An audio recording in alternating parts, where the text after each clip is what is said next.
आपको बता दें कि देश में दो चरण के चुनाव खत्म हो चुके हैं, अब तीसरे चरण का चुनाव होना है। ऐसे में सियासी माहौल काफ़ी गर्म है। अगर बात करें हम बिहार की, तो बिहार में सियासी माहौल काफ़ी गर्म है। और इसी बीच आपको एक चीज़ और बता दें कि अगर आप देखेंगे तो बिहार के अंदर दो गठबंधन चल रहे हैं, एक इंडी गठबंधन और एक एनडीए गठबंधन। इन दोनों के बीच में टक्कर देखने को मिल रही है। जहां बात कर ले हम एनडीए गठबंधन की, तो एनडीए गठबंधन में जो है लगातार दौरे किए जा रहे हैं, लगातार वहां पर कभी प्रधानमंत्री आ रहे हैं, कभी केंद्रीय मंत्री का दौरा हो रहा है एनडीए की तरफ से। अभी कुछ समय बाद अब देखिएगा आपके गृह मंत्री आएंगे, अमित शाह पहुंचेंगे, बिहार पहुंचेंगे, उसके बाद जेपी नड्डा पहुंचेंगे, उसके बाद फिर प्रधानमंत्री बिहार का दौरा करेंगे। तो कहीं ना कहीं जो एनडीए गठबंधन है बिहार पर एकदम काबिज होने की कवायद में है कि बिहार की एक एक लोकसभा सीट को जीता जा सके। वहीं दूसरी तरफ अगर हम बात कर ले इंडी गठबंधन की, तो इंडी गठबंधन की बात करें तो अगर एक भागलपुर छोड़ दे, जब राहुल गांधी आए थे एक जनसभा को संबोधित करने, उसके बाद कोई भी ऐसी जनसभा नहीं की गई है। और सारी जो कमान है खुद तेजस्वी यादव अपने बल पर वो संभाले हुए हैं, खुद अपने हाथ में स्टीयरिंग रखे हुए हैं और वही पूरे स्टीयरिंग को घुमा रहे हैं। और जहां जाना है प्रत्याशियों के नामांकन हो या फिर उनके लिए वोट मांगने, वो वही जा रहे हैं। अदरवाइज कहीं ना कहीं बिहार के अंदर इंडी गठबंधन अभी फिलहाल बैकफुट पर होता नजर आ रहा है। अविनाश हमारे साथ जुड़े हुए हैं, हमारे संवाददाता पूरी जानकारी के साथ। अविनाश, एक तरफ देखें आप एनडीए गठबंधन को देखिए तो एनडीए गठबंधन कितनी जोर शोर से चुनाव में प्रचार प्रसार कर रहा है और लगातार करता आ रहा है। चुनाव शुरू होने से पहले ही प्रधानमंत्री का दौरा हो चुका था। लेकिन अभी हम बात करें इंडी गठबंधन की, तो इंडी गठबंधन अभी भी पीछे चल रही है। दो फेज का चुनाव खत्म हो चुका है। आखिर कमियां कहां आ रही हैं? अगर एक भागलपुर छोड़ दिया जाए राहुल गांधी की रैली, तो उसके बाद कोई ऐसी रैली नहीं हुई है चुनावी रैली। जी बिल्कुल, देखिए मनीष, जो भागलपुर में राहुल गांधी आए थे उस समय तेजस्वी यादव के साथ उन्होंने मंच साझा किया था।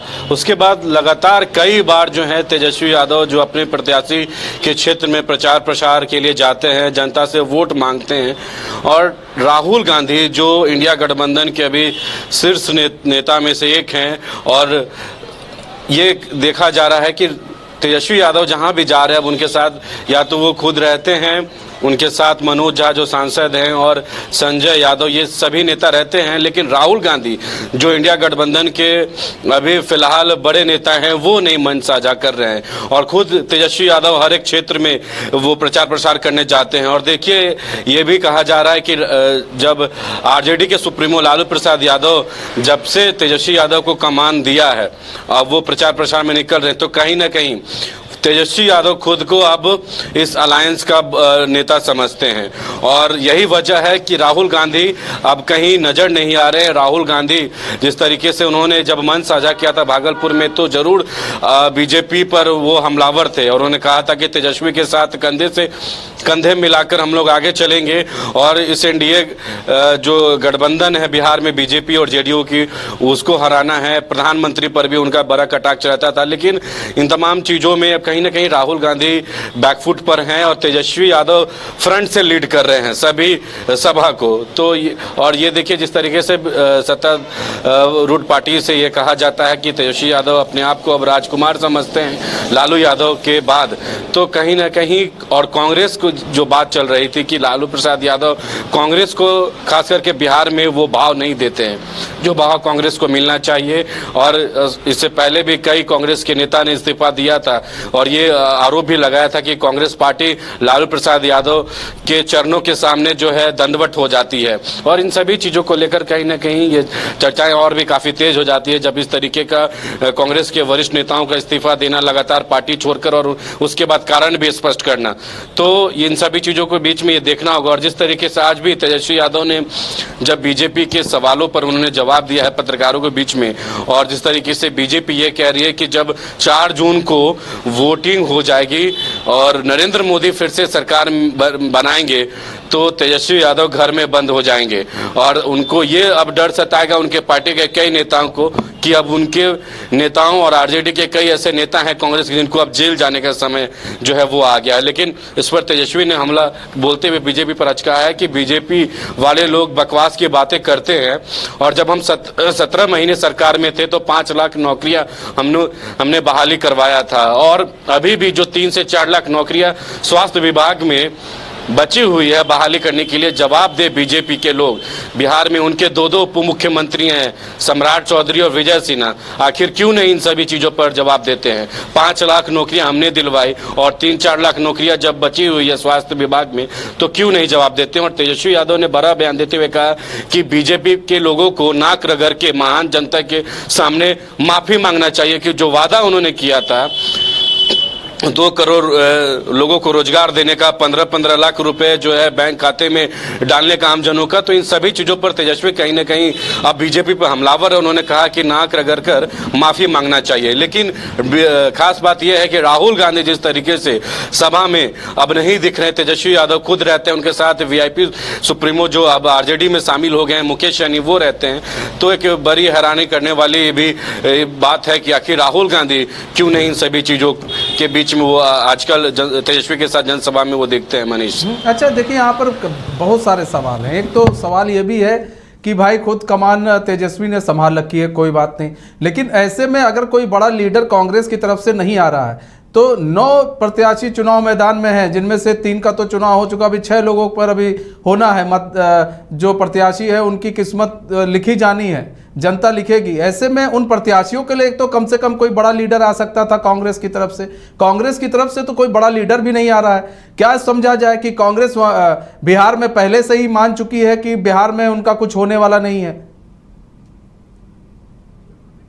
बिल्कुल, देखिए इससे पहले भी जब कांग्रेस के नेता और प्रदेश के राज्य सचिव भी रह चुके, उन्होंने ये बातें कही थी कि कांग्रेस के को वो भाव नहीं मिलता है। और देखिए मल्लिकार्जुन खड़गे जो कांग्रेस के राष्ट्रीय अध्यक्ष हैं, हालांकि अगर राहुल गांधी नहीं आते हैं तो कम से कम जो अध्यक्ष है मल्लिकार्जुन खड़गे, उनको भी बिहार में दौरा करना चाहिए, तेजस्वी के साथ मंच साझा करना चाहिए, लेकिन वो भी नहीं आते हैं। और जिस तरीके से कांग्रेस के 2-3 नेता, निखिल कुमार भी लालू प्रसाद यादव को लेकर उन्होंने कहा और ये भी बातें कही कि लगातार कांग्रेस को बिहार में कमजोर किया जा रहा है। और जो इससे पहले नेता जो पार्टी का इस्तीफा उन्होंने दिया था, उन्होंने ये कहा था कि स्थिति ये है कि कांग्रेस जो बिहार में ये मौजूदा हालात है कि एक भी सीट नहीं जीतेगी और जो कांग्रेस का मनचाहा सीट था वो भी सीटें नहीं मिली है।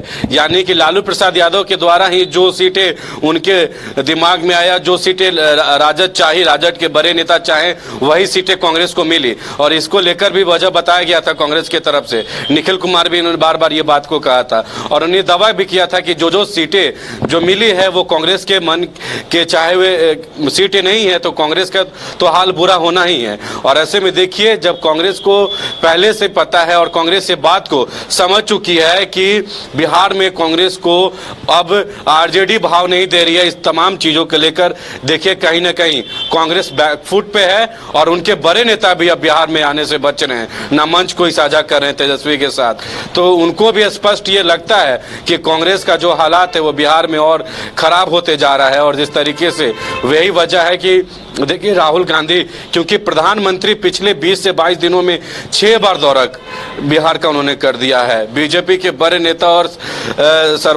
सर्वी हैं प्रधानमंत्री अमित शाह का भी बिहार में दौरा इससे पहले भी हुआ, आज भी गृह मंत्री पहुंच रहे हैं। जो बीजेपी के राष्ट्रीय अध्यक्ष हैं जेपी नड्डा, वो भी आ रहे हैं और पूरा प्लानिंग फील्डिंग जो है बीजेपी के तरफ से किया जा रहा है। 2 चरण का चुनाव हो गया, तीसरे चरण का चुनाव 5 सीटों पर होगा। तो कहीं ना कहीं बीजेपी तो पूरे तरीके से कमर कस ली है और पूरा प्लानिंग फील्डिंग करके बीजेपी काम कर रही है, लेकिन वो चीजें अब इंडिया अलायंस में नहीं देख रहा है। एकमात्र नेता तेजस्वी यादव जो अब ये स्थापित करना चाहते हैं कि वही एक नेता है जो आरजेडी और इस अलायंस में बड़े नेता के रूप में वो आगे उभरना चाहते हैं। और यही वजह है कि देखिए जो एक असमंजस की स्थिति बनी हुई है, जो सवाल खड़े हो रहे हैं बार बार कि आखिर राहुल गांधी क्यों नहीं मंच साझा कर रहे हैं, वो क्यों नहीं बिहार आ रहे हैं, जब उनको फाइट नरेंद्र मोदी से करना है। और जब तेजस्वी यादव ये कहते हैं कि इंडिया अलायंस की सरकार बनेगी तो ये वादा हम लोग करें, इसको पूरा करेंगे, तो उसके लिए तो राहुल गांधी को जरूर मंच साझा करना चाहिए, जनसभा को संबोधित करना चाहिए। लेकिन इन सभी चीजों पर कहीं ना कहीं अटकलें जो है वो बनी हुई है कि आखिर राहुल गांधी क्यों नहीं मंच साझा कर रहे हैं और बिहार दौरे पर आ रहे हैं। अच्छा, यहाँ पर देखिए, अगर हम बात तेजस्वी यादव की भी करें तो तेजस्वी यादव भी ऐसा नहीं कोई बहुत बड़ी रैली वैली कर रहे हैं, वो भी जा रहे हैं प्रत्याशियों के लिए, जिस तरह से नॉर्मल वोट मांगना चाहिए उस तरह से जा रहे हैं, जनसभाएं कर रहे हैं। लेकिन एक जो रैली होती है, उस रैली में लोगों को संबोधित करना और वोट मांगना, इस तरह की चीज़ें आरजेडी भी नहीं कर रही है, आरजेडी भी बच रही है इन सब चीज़ों से। आखिर इसके पीछे की वजह क्या बताई जा रही है? देखिए, तेजस्वी यादव तो लगातार जा रहे हैं मंच में, लेकिन आपने जिस तरीके से कहा कि वो बड़ा महा रैली, उस तरीके का कुछ नहीं दिख रहा। लेकिन तेजस्वी यादव जब भी उनका एक दिन में 2 से 3 जगह क्षेत्र में कार्यक्रम रहता है, और देखिए आरजेडी के कई नेता और जो इस बार उन्होंने जो प्रत्याशी उतारे, जो उम्मीदवार उतारे लोकसभा में, इस पर भी कई बार सवाल खड़े हुए और बीजेपी की तरफ से कहा गया कि बहुत सारे बोरो प्लेयर जो हैं वो आरजेडी ने उतारा है। तो इससे ये साफ झलकता है कि शायद आरजेडी ये हार मान ली है कि जो लोकसभा का चुनाव में नरेंद्र मोदी का मुकाबला करने के लिए इंडिया अलायंस के पास कोई चेहरा है नहीं, और तेजस्वी यादव अब 25 के लिए तैयारी कर रहे हैं। और ये वो बार बार कहते हैं कि चौंकाने वाला परिणाम आएगा, और विधानसभा का जब चुनाव 25 में है, और ये भी स्पष्ट हो रहा है कि इंडिया अलायंस को ये पता है कि लोकसभा के चुनाव में नरेंद्र मोदी के मुकाबले करने के लिए अभी मौजूदा परिस्थिति में इंडिया अलायंस के पास कोई चेहरा नहीं है। और राहुल गांधी जिस तरीके से आगे से लीड करते हैं वो अब सामने आ नहीं रहे, तो अब ये बातें जो अटकलें लगाई जाती है उसमें कहीं ना कहीं पुष्टि भी होती दिख रही है। और खुद आरजेडी और इंडिया अलायंस के नेता इस चीज को लेकर अब दूसरे पक्ष के जो सत्ता पक्ष के लोग उनको एग्जाम्पल सेट कर रहे हैं। मनीष, मतलब एग्जाम्पल सेट किया जा रहा है। अच्छा, यहाँ पर अगर हम बात करें कि भाई यहाँ पर जब हम चुनाव की बात करते हैं तो हम रैलियों की बात करते हैं। अब देखिए, अब लगातार दौरा शुरू हो जाएगा बीजेपी की तरफ से, गृह मंत्री अमित शाह आएंगे, फिर जेपी नड्डा आएंगे, फिर नरेंद्र मोदी यहाँ पर आएंगे। तो कहीं ना कहीं ये जो 40 लोकसभा सीटें हैं, ये 40 लोकसभा सीटें बीजेपी भी जान रही है कितना अहम है। अगर उनको 400 का आंकड़ा पार करना है या 400 का आंकड़ा छूना है तो इन 40 का आंकड़ा छूना भी बहुत ज़रूरी है। बिल्कुल, देखिए, और वही वजह है कि देखिए लगातार प्रधानमंत्री का, इससे पहले ऐसा कभी नहीं हुआ था कि नरेंद्र मोदी 20 दिनों के अंदर 6 बार बिहार का दौरा कर लिया, उनको पता है। और जब नरेंद्र मोदी बिहार में आते हैं और खुले मन से जब वो दहाड़ते हैं, और कहीं ना कहीं कांग्रेस और आरजेडी पर लगातार परिवारवाद को लेकर टिप्पणी नरेंद्र मोदी करते हैं। और जिस तरह से पिछले दिनों जब नरेंद्र मोदी आए हुए थे, उन्होंने अररिया में जब वो जनता को संबोधित कर रहे थे तो खुले मन से उन्होंने कहा था कि जो 2 चरणों में चुनाव हुई उसमें एनडीए के पक्ष में जनता वोट कर रही है, और जनता से उन्होंने अपील भी किया है कि 5 साल फिर से मौका आप लोग हमें दें और 5 सालों में इससे ज्यादा काम करेंगे। ये 10 साल केवल ट्रेलर था, पूरा पिक्चर अगले 5 साल में दिखाएंगे। और कहीं ना कहीं जो 2 चरण में का चुनाव हुआ, हालांकि वोटिंग पर जो प्रतिशत है पिछले लोकसभा चुनाव से थोड़ी कम हुई है, लेकिन नरेंद्र मोदी ने कहा है कि आरजेडी की जो पार्टी है वो बूथ कैप्चरिंग और बूथ लूटने वाली पार्टी है, और इससे काफी ज्यादा सियासत जो है बिहार में गर्म हुई। तो देखिए मनीष, नरेंद्र मोदी खुद बिहार में आते हैं और पूरे जनता के बीच में वो दहाड़ते हैं। खुद जो गृह मंत्री हैं अमित शाह, वो बिहार में आते हैं, आज भी उनको बिहार में आना है। जेपी नड्डा जो बीजेपी के नेशनल प्रेसिडेंट हैं वो आते हैं। तो कहीं ना कहीं बीजेपी के तरफ से तो पूरी फील्डिंग की जा रही है, और पूरे तरीके से कमर भी कस लिए हैं बीजेपी के लोग इस 40 लोकसभा सीट में, जो कसर भी रहा है पिछली बार। अब जेडीयू के लोग भी कह रहे हैं कि जो 1 सीट का कसर जो बच गया था वो भी 1 सीट अब इस बार पूरा कर लेंगे। तो वो 400 पार का जो संकल्प है बीजेपी का, उस पर अब बीजेपी तो पूरी तरीके से मुस्तैदी से काम कर रही है, और ये दिख भी रहा है। प्रधानमंत्री अमित शाह, जेपी नड्डा जैसे बड़े नेताओं का बिहार दौरा, तो कहीं ना कहीं बीजेपी तो अपने पूरे प्लानिंग और फील्डिंग में आगे है। मनीष, ठीक है, ठीक है, बहुत बहुत धन्यवाद अविनाश हमारे साथ जुड़ने के लिए और तमाम जानकारी साझा करने के लिए। तो आपको हम बता रहे थे किस तरह से भाई राहुल गांधी और चाहे पार्टी के बड़े वरिष्ठ जो लीडर है वो नहीं दिख रहे हैं बिहार में। अगर एक बार के दौरे की बात करें तो उसके बाद नहीं दिख रहे हैं। कहीं ना कहीं ऐसे में कांग्रेस कमज़ोर होती हुई नज़र आएगी। ऐसे में कांग्रेस जो है वहाँ पर कमज़ोर हो रही है। ये भी कहा जा रहा है कि इंडी गठबंधन की जो एक रैली होनी चाहिए सही तरीके से, वो रैली नहीं दिख रही बिहार में। कमाल करते हो जी, बच्चे घूमने की इतनी जिद कर रहे हैं और तुम हो कि तुम्हें फुर्सत ही नहीं मिल रही। अब इतनी गर्मी में जाए तो जाए कहाँ? इस गर्मी में मस्ती और फन का आ गया है परफेक्ट डेस्टिनेशन, वाइल्ड वादी, जहाँ है water park, bird park, flower park, trampoline park, amusement park, 250 feet लंबा, जिप लाइन और क्रिकेट स्टिमुलेशन का खूबसूरत नजारा। वाइल्ड वादी, 10 माइल चौक, रांची। वाइल्ड वादी यानी अनलिमिटेड फन और अनलिमिटेड मस्ती। 26 वर्षों में 17,000 से अधिक डॉक्टर बना चुका बिहार एवं झारखंड के छात्रों एवं अभिभावकों के बीच सर्वाधिक विश्वसनीय एवं लोकप्रिय संस्थान गोल, नेशंस लीडिंग इंस्टीट्यूट। हमारा विश्वास गोल के साथ